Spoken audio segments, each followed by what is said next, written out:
Well, this morning we're continuing in our series on God's will, talking about God's will. And I'm super excited to talk about this and continue it. What we talked about last week really was stewardship. We talked about the parable with Jesus, that we are the stewards of our lives. God has given us talents, gifts, abilities, many things, and I get to steward my life. We get to steward our life. And that's really awesome. It's really important. And we're continuing in that stewardship. How do I steward my life? That's really what we're talking about this morning. God has given us the gift. God has given us our life to steward gifts and talents. Well, how do I steward my life? What does it look like to steward my life? We're going to be in 2 Corinthians 10, verses 12 to 15, if you'd like to turn there. Let's begin there.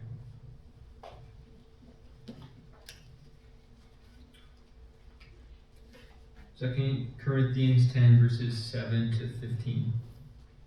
You are judging by appearance. If anyone is confident that they belong to Christ, they should consider again that we belong to Christ just as much as they do. So even if I boast somewhat freely about the authority the Lord gave us for building you up, rather than tearing you down, I will not be ashamed of it. I do not want to seem to be trying to frighten you with my letters.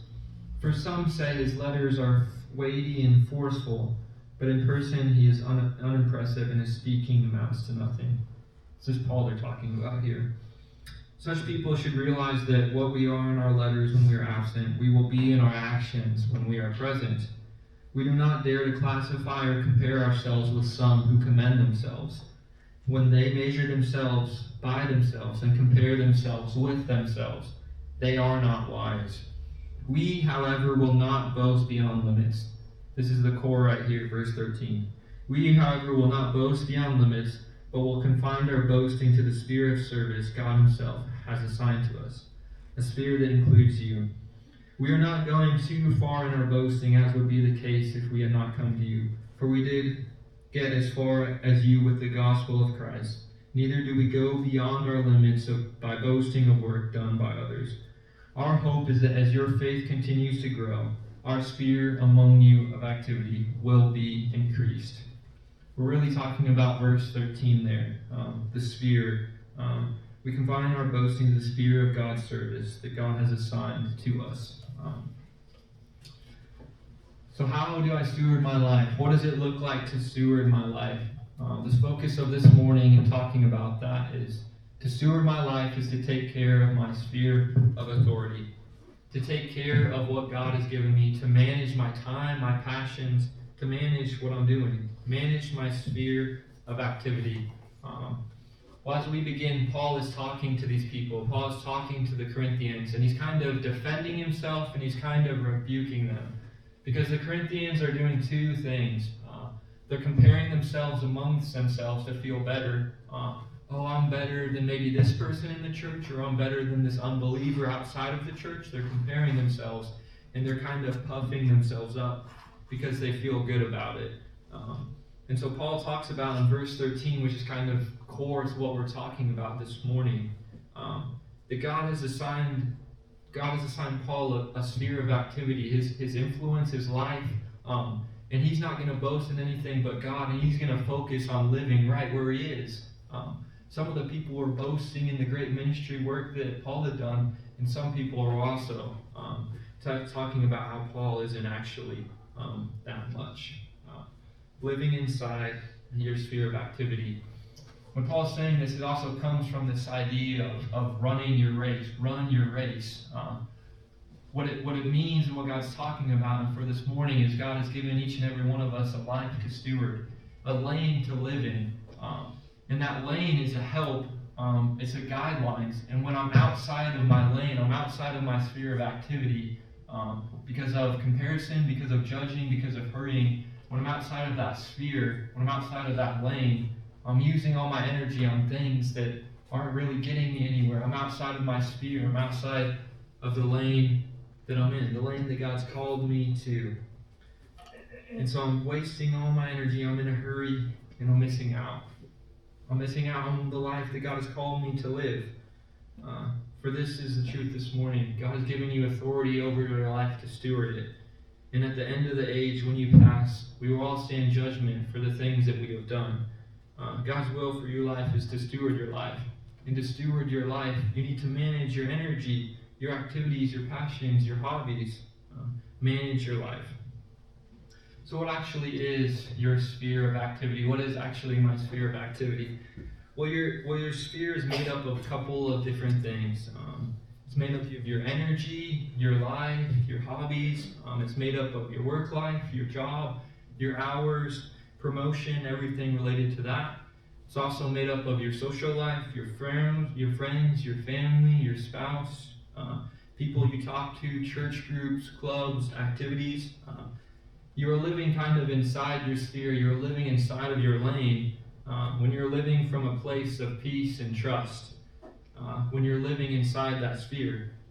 Indicators of living outside of your lane, your sphere are this: a hurriedness, a busyness, a lack of peace, a lack of trust in yourself and others, constantly burnt out, constantly tired, constantly sick or in a state of sickness, and it feels like there's never enough time in the day, and you're passive and you kind of default in decision making in life.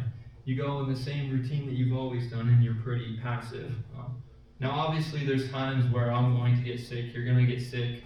There's times where we can get sick, right?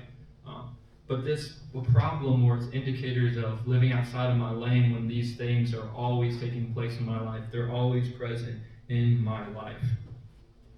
For every day, I only have so much time in the day. There's only 24 hours in a day. I only have so much energy. I only have so much time. I only have so much money. I only have so much resources to put towards the things that I want to put them towards.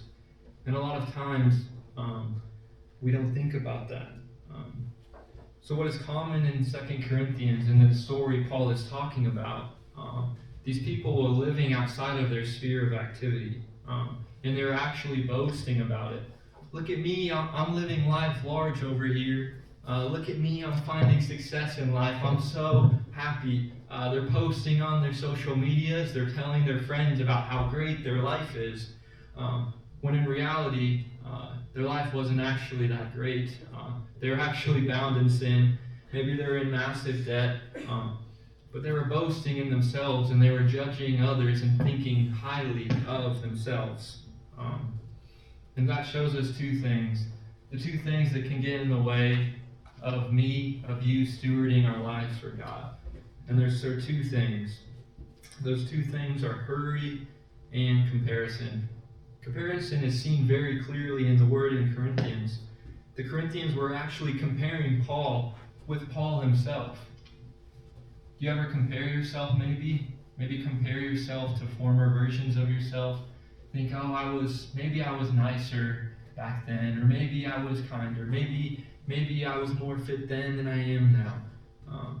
They were comparing themselves with themselves, and they were comparing Paul. And they said, Paul, your message is, man, you're really ripping into us. You're getting onto us, Paul.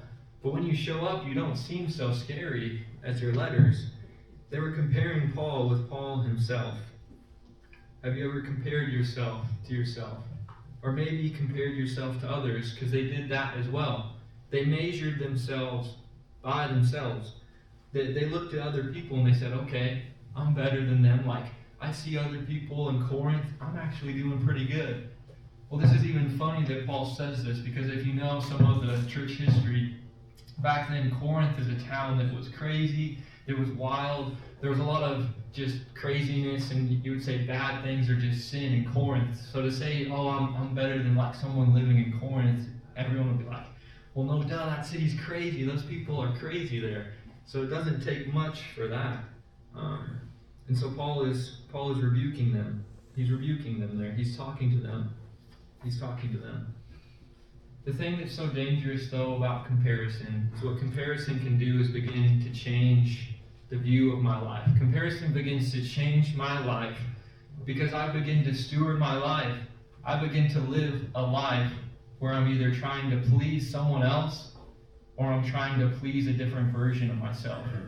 I look at someone else, whether they're famous or a celebrity, a coworker, And I think, man, they have it all together. I want to live a life like them. I compare myself to them. Do I dress like them? Do I look like them? Do I have a life like them? And I begin to try to live a life that matches them, when first off, they aren't actually happy and fulfilled in their life. But I begin to try to live a life that will make others happy. I begin to live a life where I'm going to blend in, or I begin to compare and say, oh, I'm better than this person. Comparison shifts me from living my life to living someone else's life. When each and every one of us has been gifted with talents, dreams, abilities, is one of one. Why should I try to live my life as someone else rather than as me? Comparison shifts me from living my life to trying to live someone else's life. And the other big thing that trips us up is hurry. Hurry. If I asked you, most of us would probably say, oh, I don't hurry too much. But I sure am busy. Hurry is the enemy to the stewarding the life of God. Hurry is enemy to living in our lane. Hurry keeps us busy. Hurry keeps us distracted. And hurry keeps us focused on so many different things that can capture our attention, that just keep us distracted. When people ask you how you are doing, or you ask people how they are doing, most people respond with, I'm good, but I'm tired right now. Or I'm good, just busy, busy. A lot of things are going on. The interesting thing about this is it seems no matter who you ask, whatever stage of life, whatever age, they're busy. They're tired. They're good, but they're busy. They're good, but they have a lot of things going on. Busy. Now, there is a healthy kind of busy where your life is full of things that matter, not an empty leisure or trivial pursuits. The problem isn't when you have a lot to do.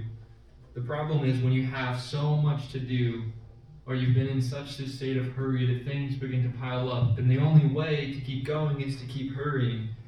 And so I hurry, I don't have time to do the dishes, I'm going to do this, or I haven't got any time to relax, and the dishes begin to pile up. It's kind of like that, but with your life. That with hurry. When I'm in a hurry, I have no time to steward my life. I'm just trying to survive. I'm trying to get by. I don't notice the people in my life. I'm in a hurry. I'm just getting by. When I think about one of the most important commands in the Bible and what Jesus talked about is love. Love God and love your neighbor as yourself. Well, love is not fast. Love is not a hurry. Love is relational. You can't just rush love. Love is patient. Love is slow. Love and hurry are not compatible. The scary thing about hurry is that as I begin to hurry, can actually become my natural state. I can be stuck in this state of hurry that I actually don't really realize it. When I was in high school, the car that I drove was my great-grandpa's pickup truck.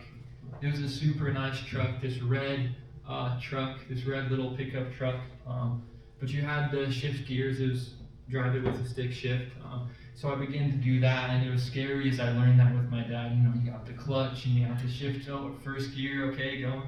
Pull up to the stop sign, you got to shift down, and then shift back up when you're going. And usually it was just like 25 miles an hour was the speed limit in town there. So just going to school, so I really only have to go to second gear, maybe third gear, maybe once in a while. But when I was driving on the highways, you get up to third, fourth, and then you're mainly going around in fifth gear. But it was really fun. It was a nice car. I remember driving it. But the thing that's really interesting about our lives is I believe that what happens is life gets busy and we get in a hurry. And we begin to shift up gears.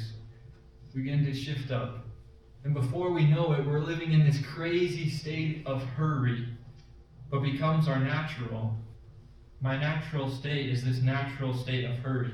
But to me, it's natural. I've shifted up these gears, but I don't even realize it. And so I'm going through my life, and I'm just hurried. I'm busy. I'm missing out on the little things. I'm missing out on the simplicities of life. I'm missing out on the moments in between because I'm stuck in this state of hurry where I'm going. And it's the normal. And I miss out on beautiful moments in the presence of God. And I miss out on moments with my friends and moments with my family because I'm in this hurry. I'm in this hurry, but I don't know it's hurry because it's natural to me. So hurry and comparison are two things that can get in the way of stewarding our life. But the good news is that God helps us in two ways to combat this hurry and comparison in our lives if I allow God to help. The two ways God does that are peace and truth. And I receive peace and truth from abiding in Jesus. I see this in the life of Jesus, and I see it in his words. What Jesus put first, what he constantly did, was quiet time. You see it all throughout the Bible, all throughout the New Testament. Jesus, almost before anything, would withdraw to a quiet place. He would just pray with God, meet with God. And then he'd come back to the people, and he'd do these miracles. The people would flock to him. Great things would happen. And right after that, he would immediately leave and go out to a quiet place or a solitary place to be with God. It was his routine. He was constantly spending time in God, time with prayer. In Philippians 4:7 that we read earlier, it talks about the peace of God, which transcends all understanding. Which transcends all understanding. This is what I'm sure of. If we take care of now, if we focus on putting God first, abiding in him, finding time with him, if I take care of now, the next part will be great. If I take care of the present, the future will take care of itself, because if I'm planting and I'm sowing peace, I'm going to be reaping and receiving peace. I will reap and harvest a good fruit. So the question I have for us this morning, the question I have for you is this. What have you been passive in? What have you neglected stewarding in your life, in your sphere of activity, in your lane?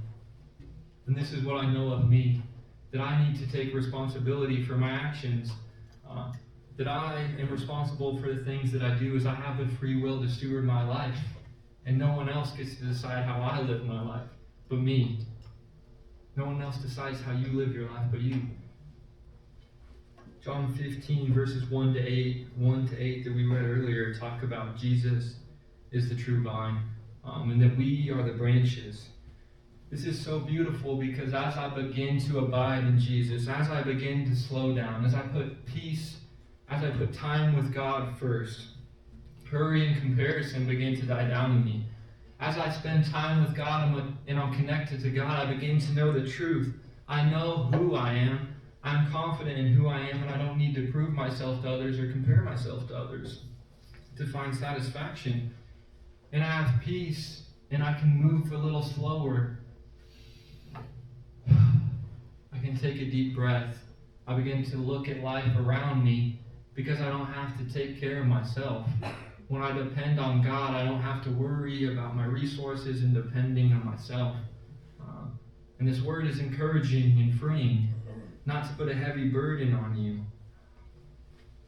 Basically, what Paul is saying in these words is that he's encouraging Christians to see their everyday environments, their life, as mission fields, as just part of their life to steward, to reflect God's love and grace. Rather than you worry, I got to be influential everywhere. I got to compare myself to others. I got to grow. I got to do all these different things. But just as I live my life, I'm a steward of my life as I go. That wherever I go, I get to bring love and peace. So the question I have for you this morning is, what decision might have brought me to this place where I don't have peace? This is what I know is true. I need to work harder for peace. I need to work harder for rest than I do for work. I need to prioritize stewardship and rest and peace first before work. For it's easy to work, it's easy to go, it's easy to do. Are you living within your sphere of activity, or are you kind of burnt out? For some of you, this might mean, man, I have to take a little more quiet time. I might have to cut back a little bit more. I might have to prioritize some things differently in my life. I invite the worship team to come forward as we're going to sing a closing song here to reflect soon. What we talked about is, what's God's will for my life? God's will for my life is for me to steward my life. And to steward your life, you manage your sphere of activity. You manage your lane, the life that you've been given. And what can get in the way of you managing your life is hurry and comparison, busyness. And our answer and our help really is being connected to God, staying connected to God. And this isn't more heavy labor like I'm giving you another task to do. It's freeing, encouraging, stewarding my life.